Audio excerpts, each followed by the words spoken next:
What happens when you put a career-focused woman with 2 kids trying to balance home and work life in a room with a microphone? Lots of laughter, tears, and great advice. I'm Jill Devine, and welcome to 2 Kids and a Career. Okay, behind the scenes, you don't realize this, but I've been trying to get this week's guest on forever. Not necessarily, I don't think that you're just a busy person, Caryn. You're a very, very busy person. I reached out to you a long time ago, and I'm finally getting you on. So welcome. Thank you. We're laughing because I keep thinking about the day that you came into the shop, or, I call it the shop, but. Oh, we're going to talk about that. Yeah, we're going to talk about that. So Caryn is known in the St. Louis area as STL Veg Girl, but you have gone national, which we're going to talk about that. That goes hand in hand with the shop. But you'd always be on Show Me St. Louis. I recently had the Channel 5 girls on, and we talked about you and how much we all love you. So I would see you on their show. I would think, she's doing something. She's making a difference. She's pretty popular. People really know her. I need to get her on. And then I saw that you were getting ready to open the Center for Plant-Based Living. Well, I was going to say first, before that, the nation's. Yeah, so it is definitely the nation's first fully plant-based nutrition and culinary education center. Okay, so I saw you put this out, and that's when I reached out to you. And I said, I need you on this podcast, because it didn't have anything to do with being a mom or anything like that. I was really interested in just this lifestyle, because I believe it is very important for individuals to know this kind of lifestyle, to maybe just get them thinking. Because for me, I keep saying, I just want to be here for my girls as long as I possibly can. And the choices that I make directly affect that. And so that's when I started following you and learning a little bit more about having a plant-based diet. So let's back it up. Let's back it up to STL Veg Girl. I know the story, but someone listening may not. So let's go there. Okay. All right. In 2008, I lost my dad to cancer. And exactly 10 weeks later, I was diagnosed. So I tell people I'm a slow learn. Takes a little while for me to figure things out and make things right. So, and truly, I always thought that I was healthy, right? Because, the absence of symptoms means that you're healthy, right? Right. So, it really caused me to wake up and think, oh, shoot. There was never any cancer in my family. I didn't know anybody with cancer or any chronic illness growing up. And then this happens, you lose a family member, and then, you get the same diagnosis, and you think, well, what is this about? And when you buy a new car and you get a custom color or whatever, and you think nobody has this car, and then you drive it and you're like, gosh, darn it, everybody has this car. What's happening? You're just not really awake. You're not really in tune with what's going on around you, because especially now with everything being so fast. So that's kind of how I felt. I started to really think about my life and the people that I knew. And I thought, no, I did know somebody with cancer. No, I do know somebody who's like always sick. This is really around me. And I thought, well, shoot, I'm scared to death. I'm nearly scared to death. Lost my dad. I had cancer. I didn't know what to do. So I started just scavenging around thinking, okay, what do really healthy people do? And so I tried yoga, and I tried to meditate. I'm a huge spaz, so that meditation was not working. I tried acupuncture, and I really didn't know what I was doing. I was just in a tizzy. I had no idea what I was doing. So I remember thinking, okay, well, growing up, everyone always said, eat your greens, eat your fruits and vegetables, blah, blah, blah. And I didn't care about any of that kind of stuff. Okay, so at this point, you were eating whatever? Oh, yeah. Okay. Oh, I was the lean cuisine queen. I mean, frozen meals, Tyson chicken breasts that I would get at Deerberg's, thank goodness for the $5 coupon. It didn't matter to me. Food was not a thing because I didn't grow up that way. Okay. Campbell's tomato soup, Velveeta grilled cheese. My dad and I would fry Spam. I mean, this is the kind of stuff, right? And my parents, of course, didn't know. No. This was not a form of child abuse. absolutely not. Right? No. So, but we weren't doing anything to help our immune system. So I thought, well, okay, what is this? Okay, how do I eat more greens? What, gross. Something green on it, it might have mold on it. Like that's when I would eat it. I mean, there was nothing green in my house. So, and I can remember going to Dr. Google and putting in or searching cancer prevention, immune boosting, whatever. And every single, Jill, I swear to God, every single search that came up or result that came up had something to do with a vegan diet. People were talking about a vegan diet. This is 2008. Nobody said plant-based. And I thought, well, and pardon me here, but I thought, well, those vegans are crazy. I am not going to become a vegan. Here we are in the middle of the country. I went to Catholic grade school, high school, college. I was very sheltered. I've learned a lot since. And weeks, vegan diet. That's because I kept searching. I did not want to believe that plants would help you become healthy and possibly prevent cancer, possibly prevent a whole host of chronic illnesses, much less reverse them. So in one fell swoop and just to check off a box, I thought, fine, I'll just do it. So I took everything out of the kitchen that had anything to do with any animal products, pitched it, went to the grocery store. And I can remember I went to Deerberg's and I got the cart and went into the grocery store and went to the produce section. Had no idea what I was putting in my cart. I just remember reading, eat the rainbow. So I put the rainbow in my cart. And then I went down to the aisle that has the beans and the canned tomatoes. And research says, hey, that's good. It has something called fiber and lycopene and vitamin this and vitamin A or vitamin this and vitamin that. So I put those things in my cart. And then I went over to the bakery section. And I was not going to get... Now, I had graduated to whole wheat bread, but we know it wasn't real. It's not real whole wheat. It has a caramel color in it. Yes. You heard it here first. It's a marketing scam. People are going, what? Yeah, I know. Check your labels. So I went over to the bread that has lots of nuts and seeds or something in it. Mm-hmm. The 5-pound hippie loaf, I called it. It was like a doorstop, and I heaved that thing in the cart, and I got home, and I thought, well, damn, I don't know what to do with any of this because hardly anything has any labels on it. Nothing says to put it in the microwave and turn it halfway through.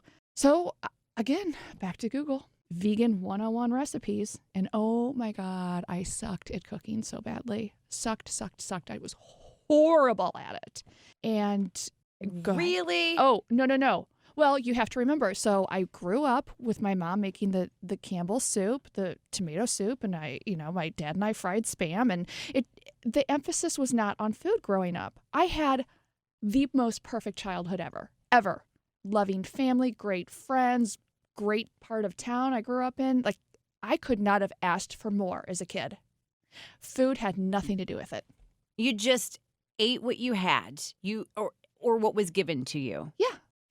That was it. Well, because I'm just fast forwarding the story in my mind at what I've had of yours, and I'm thinking, okay, I can't cook.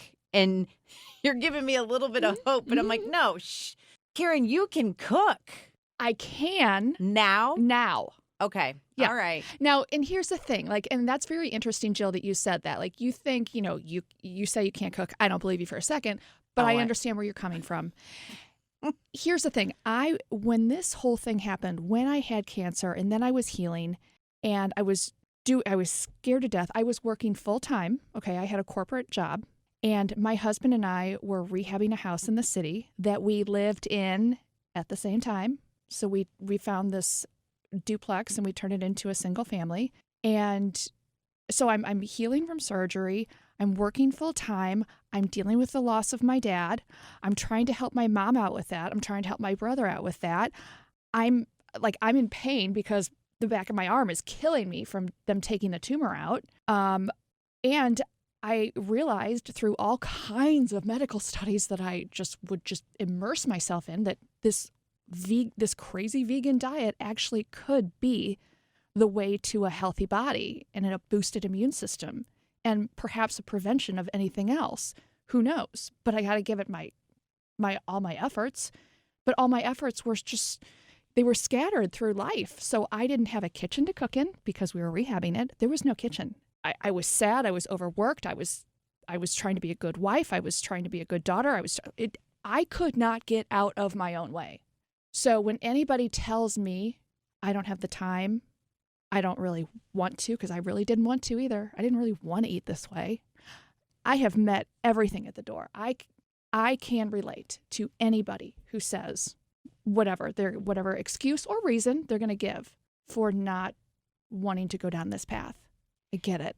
Before we continue with the story, I want to say this because I feel like, especially today in 2019, somebody is listening and they're like, okay, what's the shtick? What does she want me to buy?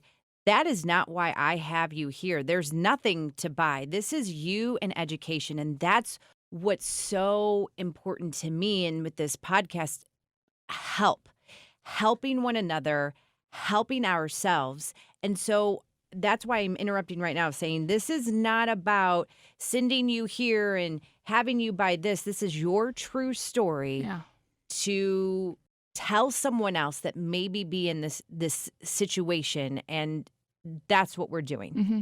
That's it. Because I do believe there are still individuals. I know at 2008, vegan totally was a hippie word, but I still believe in 2019, we've come a long way, but we still have a way to go.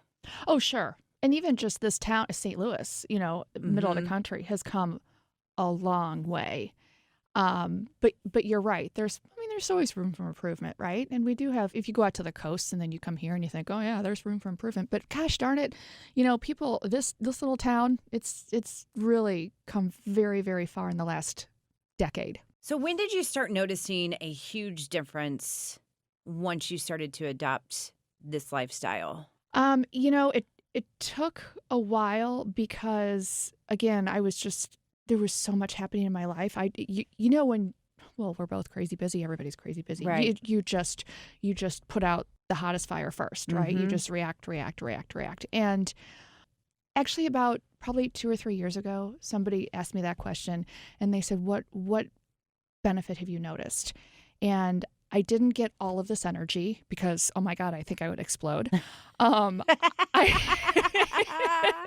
I don't know, except I can remember up until 2008, every January or February, I would get so sick, whether it be, I would call it the flu, but who knows if it was really the flu. It was a horrible, horrible cold that would put me in bed for a week. And that kind of illness where you're like, shoot me, put me out of my misery, And I have not had that since I adopted a plant-based diet. I have not been sick since I adopted a plant-based diet. I mean, you have a little bit too much wine. It's not going to cure that. But other than, I have not really had a cold. I don't have allergies. I have not had the flu or that type of cold that I used to get. Mm-hmm. None of that stuff. And don't tell me that's coincidence. That's pretty amazing. Yeah. Back to the cancer-free. Mm-hmm. Any issues since the tumor was removed? Yes. And I say I have not been sick since then. I go to the derm now, often, and every 6 months, and they found it again. Really? Yeah, on my back. And I had that. I mean, that was just an easy in office, take it out, take it off. But yeah, so I can remember my dermatologist at the time, and I never had a dermatologist growing up. I never had any skin issues. So I didn't even know. I worked at a medical practice, so I asked one of the doctors who I was friends with. I said, I have this thing on the back of my arm, and I don't know what it is. Like, I kind of just want to pick it off, but something's telling me not to. And this is when my dad was failing in health. So I waited until after, and to go to the doctor. And and when I first went in to see this dermatologist, he biopsied it. And I didn't even know at that point that meant like, oh, I might have something going on here. Right. Yeah, they found it again, and they took it right off. And, I was going to say, the dermatologist, who was clearly not plant-based, but said to me, okay, because and I had malignant melanoma. So he said, because you did so much damage to your skin many, many years ago, this has a very good chance of popping up again and again and again throughout your life. However, because of the way that you're eating, you are boosting your immune system. And so maybe if you weren't eating so well, you might have it 10 more times. This is just, right. You might have it 10 more times in your life. But because you're so proactive now, you're boosting your immune system, maybe it'll only come up 2 more times. Maybe it'll only come up 3 more times. We don't know, but we need to keep checking you and make sure that whenever it does come up, we nip it and get rid of it. So I thought that was very interesting. And he did not follow a plant-based diet at all. However, he was supportive in my choices to do so. And he knew enough to know just that very simple thought process of, okay, well, you're eating well, you're doing well for your body. It's going to take a while for that to catch up. Mm-hmm. Keep going down that path. So that's why I stick with it. And a teachable moment, the dermatologist, if you don't go and have your skin checked every year, and it doesn't matter if you have any skin issues or not, please start doing it. I harp on my girlfriends all the time. I unfortunately have seen a dermatologist since I was a teenager because I continue to suffer with issues, but it wasn't until, well, I don't know if it was my 20s or 30s that we started the skin check, and I really realized the importance of that. It's just like early prevention. Mm-hmm. Yeah, you got to get it checked out because you have no idea. So right, there's that. All right, now completely fast forward to the center. How, what, when, what? I mean, that was a crazy leap of faith. I can't even tell you. Yeah. So here's the thing. So let me just back up and then I'll really fast forward for you. I was cooking. I would regularly cook, and I use that in air quotes because I would just assemble food. This is before Veg Girl and everything. So this was the schedule of events. In the morning, we would wake up. I would go to the gym. He would go to the gym. We'd come home. We'd take our showers, go to work all day, come home, put on gross clothes, and then start knocking down walls and painting or doing whatever in the house because, again, we were rehabbing. And then around 10:30 at night, we would eat dinner. So at night, I would assemble food because I didn't know what I was doing, and I just knew that I wanted no animal products. So Tim, my husband, my lovely, lovely husband, was sitting on a couch that was just full of plaster and grossness, and I give him this food, and tension is so high because we're just trying to do way too much. And I'm like, here's your food. Like, here's your dinner. Let's sit down. Let's watch the news. And he looks up at me, with these puppy dog. And I said, what? Just what? Just what? Just say it. Just say it. And he goes, Caryn, if you keep cooking like this, you're going to kill us both. Because my food was so horrible. And it was like that kind of like, ugly cry, but laugh. And, so then thank goodness we had buckets of hot sauce, and we just threw it all over food because hot sauce makes everything fine. Oh, yeah. So little did I know, the next day he looked for a vegan cooking class. Didn't even occur to me. You know why it didn't occur to me? Because I still didn't care. Because I still didn't want to cook this way. Because my heart was really not in it. Again, I was fear-driven, totally fear-driven. And so he found a cooking class at Whole Foods, Brentwood, when they had those. We got there, we sat in the front, full class.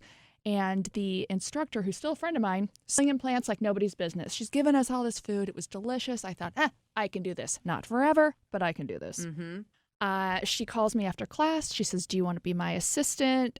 You could have peeled me off the ceiling. I was so excited. And for 2.5 years, I was her pack mule. And I just handed out recipes and did her dishes. And it was only twice a month at both Whole Foods after work. And no big deal. 2.5 years later, she leaves town. Her husband is transferred, and Whole Foods says to me, where are you going? I said, well, unless you have somebody else for me to assist, I'm out of here. Thanks so much. This has been great. And they said, no, we think you ought to teach.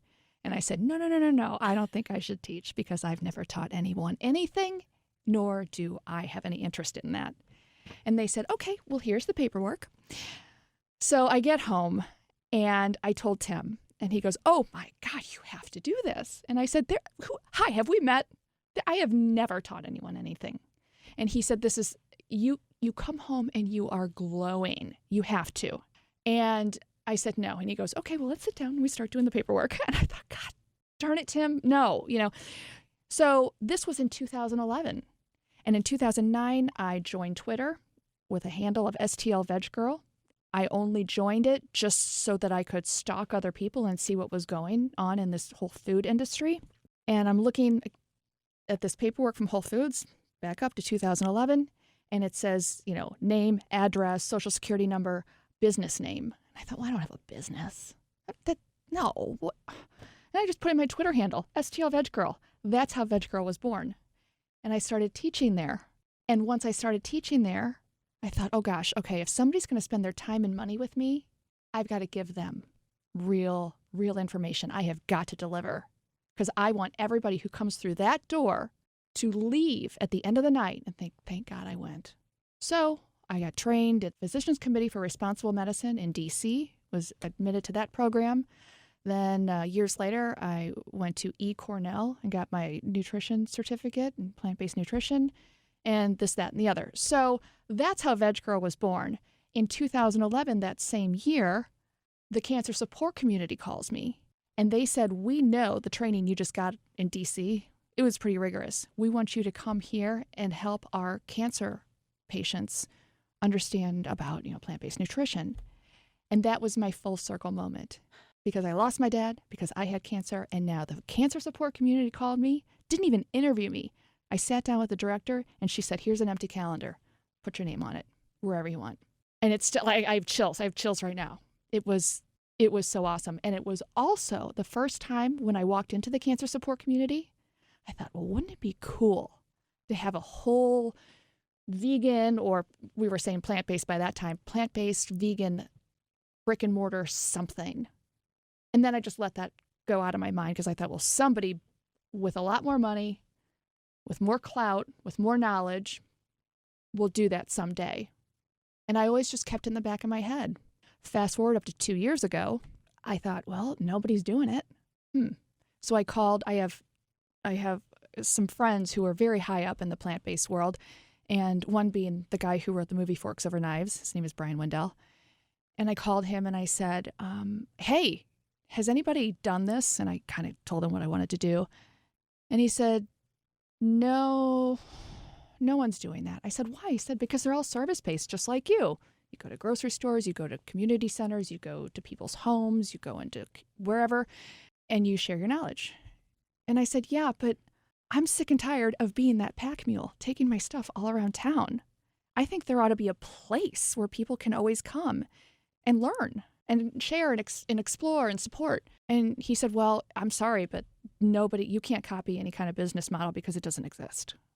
So I said, okay, thank you very much. And I started saving. And on the anniversary of my dad's passing, we opened up, again, the nation's first plant-based nutrition and culinary education center. For me, listening to your story, I could listen to it over and over and over again. But as soon as God gave you the STL Veg Girl, I don't know, that's what hit me. As soon as you got that Twitter name, that's where you were meant to be. Yeah. Gosh. Yeah. It's crazy. Oh my gosh. Okay, so back to the center. It's a long name.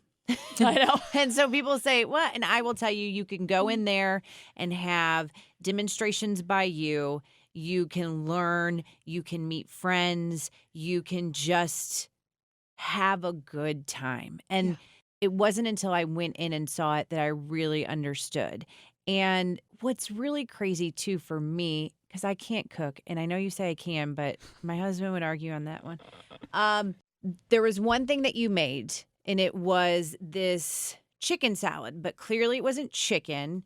And I remember it was so good, and we made it, and I made it at home based on memory. I did forget the Dijon mustard, so I know that for next time. But it was one of those things that I said to my husband, hey, like I left your center, and when I came home, I was just jacked up. Like, oh, this is so exciting. I really think that we need to understand and learn more about this, and just in general, like we are helping the environment. We are helping ourselves. Now, I know that if we're only doing this one time, are we making a huge difference? But it's a start.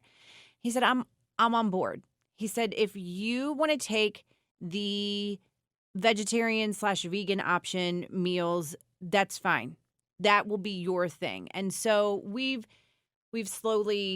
slow. We're learning, just like you. But at first I thought I can't even begin to cook these items. Like, this is too hard to cook. And that chicken salad was probably one of the easiest things ever. And then you have this miso soup that I love miso soup, and I've made it twice. One of the easiest things. So I just thought that cooking that way was just way too difficult. And I think a lot of people think that. Yeah, they do. Yeah, they're overwhelmed because I think there's so much information out there now. Yeah. You know, and it's overwhelming. And I don't know if you have this problem like I do, where if I have a glass of wine or two and then I get online and I go to Amazon. Don't, yeah. Mm-hmm. And, you know, like cookbooks just arrive. Yes. Like every day. Yes. Yeah. And do they ever get opened? Sometimes. Maybe. Yeah. I flag them all and then it's like, yeah. Where'd that one go? Right. Because then, you know, we all have ADD to a certain extent, and you're online during the day and then you start looking at recipes and you have all these books. Like, there's too much information. Yes. And, well, I don't know if there's too much, but there's just a lot. There's a lot. Yeah. And so you just kind of, you have to focus, and you have to find the most simple recipes there is. And then and that's how you build kitchen confidence. So you're a little bit more confident now. I am. In cooking this way, because I or anybody would have been able to show you the chicken salad that we made. It was a no-cook recipe. You were just assembling. Yeah. And it's delicious, right? It is. And that's the thing is, and I've said this in several episodes, I like to bake because I follow a recipe. And that's the way I do things. So for me to see you put the things you put together in recipe form, it makes sense for me, and I can handle that. Like, I just can't put stuff together. That's not me. I don't know how. I don't know what tastes well with what, or what needs acidity to make it pop. That's foreign to me. So that's why I think I get very nervous and scared in the kitchen. One thing, with all of my hands-on classes, I have 2 big ball mason jars full of spoons, and I put them around because it is imperative that you taste as you go. That's how we learn. That's how we learn to layer flavors and build flavors and create really delicious meals. If you're at home cooking or baking something, probably not baking, but if you're cooking something for, your friends coming over, you're going to taste as you go, right? When you're in a class, do the same thing. And when you're in a class, now you have other people around to ask, or the instructor to ask, how do I do this? How do I do this? And that's all part of it. You have to learn by learning, right? Yes. And I think that's the thing. You can't be scared. And I'm not there yet, so I'm working on it. So if anyone wants to learn more about you, or learn more about the center, or take a class, where should they go? Well, everything's online. Okay. So all the classes, all the events, and the registration is online. And what's the website? It's cpbl-stl.com. I'm glad you said it slow. Changing gears for a little bit. So after I had, back to the beginning of this, the Channel 5 girls on. Yeah. In that episode, we talked we talked mommy stuff, and we talked about different ways of thinking and how we're more efficient as mothers now. It was Allie, Dana, and me talking about all this, and how it's a great episode, by the way. Oh, thank you. Really, really good. Like, how before kids, I could sit at work, no offense to the husband, but I could sit at work until 6 o'clock and then get home. Now that I have kids, it's like, okay, I have a time set in mind, and it's head down, get the stuff done, let's go. And we were all talking about that, and Allie actually brought up, because I said, your friends are affected too. And she said, yeah, I had that kind of remorse too with my coworkers, that, these were individuals that I would sit and talk to forever. And now I don't, it's not that I don't want to talk to them, but I don't want to talk to them, but I still love them. And you sent me a message and said, well, you say what you said. Well, Do you remember? No. I mean, I remember texting you. You said basically that it was a teachable moment for you because you realized your career was your child. Yes. And that you went through similar situations, although you didn't have any children, it was your business. And so it made you also realize and appreciate what your mom friends were going through because you didn't know. Yeah. And when you said that, because we had already set up this podcast episode, and you said that, I'm like, hello, we are going to talk about that too. And I had emailed Dana and Allie, and I said, I just got to tell you, STL Veg Girl sent me a message and said she had a teachable moment. And Dana got very excited. She said, well, what was her teachable moment? And I explained it to her, and they both were very happy you brought that forward. So I wanted to give you this opportunity, too, to talk about that a little bit as being someone who's career focused without any children. Yeah, it's been interesting because I'm trying to think. I think like 99% of my girlfriends have children. And, I've kind of felt, I have felt kind of left out. Yeah, because they now have this language and I don't speak it. And, if we're out and somebody says, well, I have to get home because whatever, fill in the blank, child needs this, that, or there. And I kind of am like, gosh, no, this is our time. Like, you need to have another glass of wine. No, I never get to see, But it's now that STL Veg Girl and the center have, in the last few years, there's no time. And I'm the same way now because I have filled in that part of my life that I guess might have been a child or two or whatever with this business. And so I do, I'm not a mom, so I can't say I understand, but I get, okay, I've got to be home and I've got to do this, or I've got to be out I was at the shop for 45 minutes today because I was working from home and then I had to go in there and do a few things. Then I needed to come down here and be with you. So it's still now it's crazier than ever, but at least now I understand where they're coming from. My mommy friends are coming from, and I have a whole new respect for that. And I'm ashamed to say that I didn't have a respect before because that's not. I love them, So when you don't have children, but you do have a career, especially one that you build, maybe. Right. Yeah, it's a lot of teaching moments for me. I'm going through a big learning curve right now. And I don't know if you know this, and I talked about this with Katie Fitzpatrick in this season. She came to me, and she is newlywed, and she said, man, Jill, my friendships have really changed now that I'm married. My girlfriends are pretty much all single, and I'm the first one to get married, and, my priorities have shifted. And we sat down, we talked about it because I was the single one for the longest time out of my group of friends. I was the last one to get married. I was the last one to have kids. I didn't think I even wanted kids. So I know exactly what you went through, Caryn, because I didn't understand why they weren't calling me back right away, or why they weren't answering their phone, or why they weren't taking my text messages. Like, why are you doing this? And now I have you said take it very personally. Yes. And I have said it multiple times now. You can text me, and it might be weeks before I text you back. Not really, but it could be quite a while compared to chaos can erupt in 30 seconds in the house. Mm-hmm. And so I didn't appreciate or understand what my girlfriends were going through. Yeah. And I am so glad that they all did have one another and not one person was going through it by herself.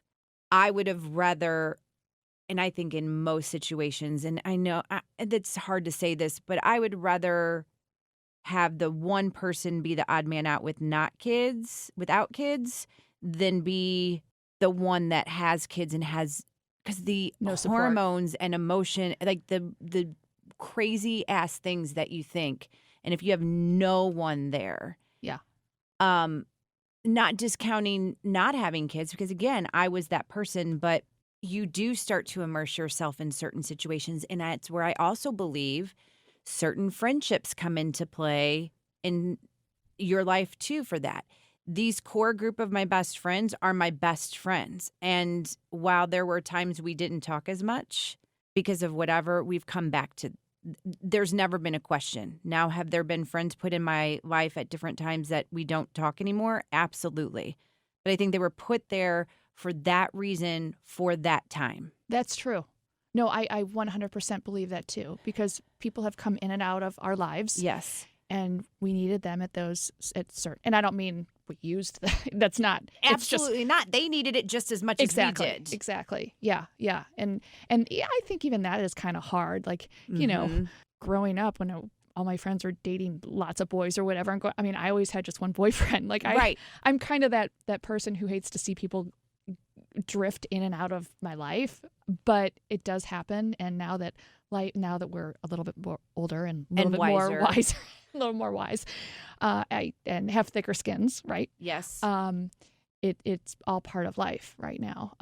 But back when all my girlfriends were having their kiddos and they were new mommies and their lives were totally tossed up into, oh my gosh, what's happening to my body? And they were clinging onto each other, and I was out like, wait, what's happening? It's hard. Yeah. It's very hard. Why is no one talking to me? Why? What is this language that you guys have? Why? Yeah, it was really difficult. Very difficult. And that is definitely not discounted at all. And I can say that I know exactly how you felt. And that's a tough one. But you have your own baby now. Oh, man. In a different form that doesn't backtalk you. Well, I don't know. There's a lot of people that come through that door. But these friends, what do they say to you now? My girlfriends? Yes. Well, and it's interesting now that their kiddos are older now, and some are driving, and so they have more time, if you will. Yes. And we are all reconnecting a lot more, and it's so great. They're so, I just did my first, it's an introduction on how foods fight cancer class. And okay. It's part of my, part of a longer series, but this was just a one-off class. It was Tuesday night, maybe. I don't know. And I have 3 girlfriends, one who has cancer now, and she has surgery next week, and 2 who've had cancer. And the 3 of them came to this class, for free. I said, you're in. And they were all very supportive afterwards. And so they were so thankful that they had the information. So I can't tell you, I don't know of any of my friends who aren't supportive and have been absolutely wonderful with what's going on. And, I do it for them. I do it for my family. I do it for everybody. I really am trying to be the resource that I wanted back in 2008.